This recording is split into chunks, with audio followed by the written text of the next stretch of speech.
3기 신도시 가운데 인기짱 어디였는지 기억하시나요? 몇 년 전에 LH에서 택지별 알림 설정 기준으로 집계해서 이렇게 발표한 적이 있었어요. 1위는 하남 교산 신도시였습니다. 원래 인기쟁이는 얼굴 구경도 힘듭니다. 그래서 오늘은 교산으로 왔습니다. 하남 교산 A2, 교산 푸르지오 더 퍼스트. 이름에서 느껴지죠? 아, 여기가 첫 단지구나.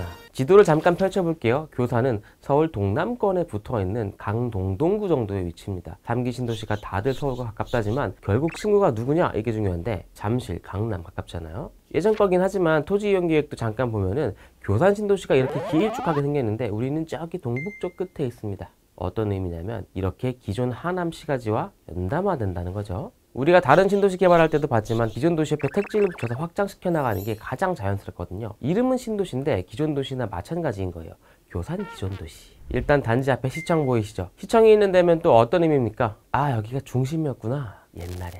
그 사이에 천연초가 있는데 단지 바로 앞이죠. 우리 아이들 저기 배정됐는데 나중에는 또 바뀌어요. 단지 아래에도 초등학교 부지가 계획됐거든요. 가는 길이 녹색이니까 공원으로 이어진다는 얘기예요. 3기 신도시 컨셉이 약간 이렇습니다. 즐겁고 안전한 등하교. 단지에서 동북쪽으로 보는 건데 눈에 들어오는 게 뭔가요? 한강. 예전에 우리가 미사리 그린벨트 풀어서 미사 강변도시 만들 때 캐치프라이즈 뭐였나요? 창을 열면 한강, 문을 열면 서울. 교산 A2도 마찬가지입니다. 창을 열면 한강, 관측.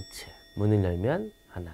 근데 사실 한양 가는 길은 미사랑 별반 차이 없어요. 왜냐면 단지 앞에 하남 검단산역이 있거든요. 하남 살지 않아도 이 역 이름은 압니다. 어쩌다 지하철 타는 형진이도 알아요. 왜냐면 5호선 종점이니까. 다르게 말하면 시창역. 여기서부터 앉아서 서울 들어갈 수 있습니다. 올 때도 그냥 자면서 와도 돼요. 차량기지 들어가기 전에 알아서 깨워주니까 오히려 좋은 거 아닙니까? 그리고 교산 신도시에서 가장 중요한 소식 뭡니까? 3호선 연장. 누가 썼습니까, 여러분? 하남의 사위, 교산의 사위 아니겠습니까? 아까 살짝 보다 말았는데 저기 있는 탑이 유니언파크라고 공원에 있는 탑이에요. 저 탑이 일종의 기준점입니다. 왜냐면 옆에 스타필드가 있으니까. 자, 오프라인 쇼핑의 트렌드는 이제 복합몰이죠. 들어가서 먹고 놀고 사고 남편들 시간 보낼 것도 많고요. 자, 근데 반대편을 보면 중부고속도로 넘어서 저기도 다 교산 신도시예요. 아까 땅 모형이 길쭉했잖아요. 저 안쪽은 심지어 삼면이 산으로 둘러싸여 있습니다. 앞에 보이는 게 뭐냐면 남한산이에요. 남한산. 영화 남한산성 보셨죠?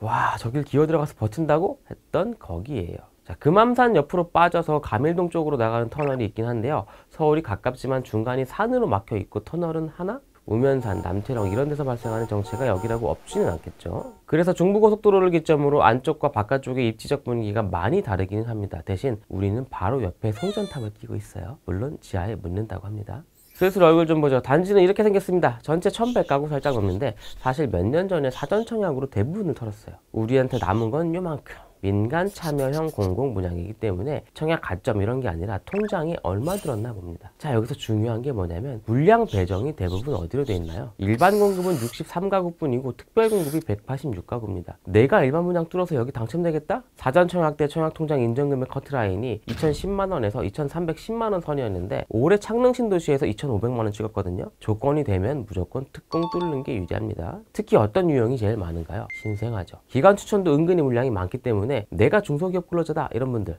무조건 중기청에 신청은 해보세요. 물론 보통 근속 20년 넘은 분들이 되긴 합니다. 자, 신혼특권 같은 경우에는 사전 청약 기준으로 배점을 8점에서 11점 이상 받은 분들이 당첨됐고 다자녀도 50점에서 75점 순이었습니다. 물론 이제는 다자녀의 기준이 2자녀로 바뀌긴 했죠. 유형별 자격 기준은 이 표를 참고하시고요. 공고에 다 있어요. 근데 진짜 큰 문제는 이겁니다. 입주가 29년 6월이에요. 아니 21년에 사전 청약을 받았는데 강산이 다 바뀐 다음에 입주를 한다고요. 우리 지금 본 청약도 25년에 하는데 아직도 4년이 남은 거예요. 더 웃긴 건 원래 28년까지 끝내고 싶었던 게 바로 교산 신도시입니다. 이런 걸 다 감수하고서라도 일단 청약할래? 당첨이 되더라도 내가 세부 주택형을 고를 수는 없어요. 면적대를 고를 수는 있는데 그 안에서 A, B, C, D는 못 고릅니다. 랜덤이에요. 그런데 제가 하나씩 보니까 평면마다 특징은 있어요. 오히려 강남 아파트보다 재미가 있어요. 전용 5일 같은 경우에는 얼핏 평범한 3베이판 성형 같은데 어차피 이 면적대에서 보조 침실을 많이 만들기 어려우니까 그냥 보조 침실을 하나로 대신 크게 냈습니다.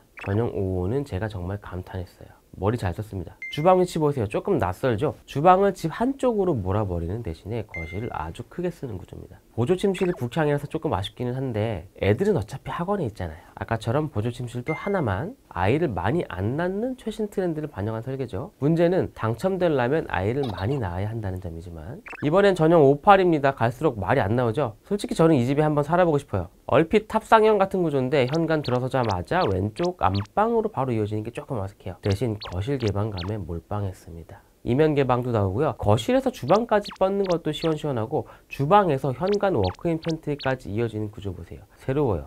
단순하지 않고 재밌습니다. 하지만 여러분이 제일 좋아하시는 건 이런 모습이죠. 59A에 들어간 4베이 판상형 설계. 59B도 판상형인데 뭔가 살짝 이상하죠? 주방이랑 거실이 한쪽으로 배치됐습니다. 나름 설득력은 있는 설계입니다. 단지 모양은 굉장히 입체적입니다. 사실 이런 아파트들이 단조롭지 않아요. 딱 우리 단지 공고가 나는 날부터 청약제도가 부분 바뀌었죠. 대표적으로 특공은 원래 평생 한 번 가능했는데 이제는 아이를 낳으면 한 번 더 가능합니다. 다른 변경사항들은 한번 쭉 읽어보세요. 전매 제한 3년, 거주 의무 3년이고요. 청약은 하남 1년 이상 거주자 30%, 경기도 6개월 이상 거주자 20%, 기타 수도권이랑 경기도 6개월 미만 50%입니다. 여러분의 행운을 빕니다. 그럼 이만 총총.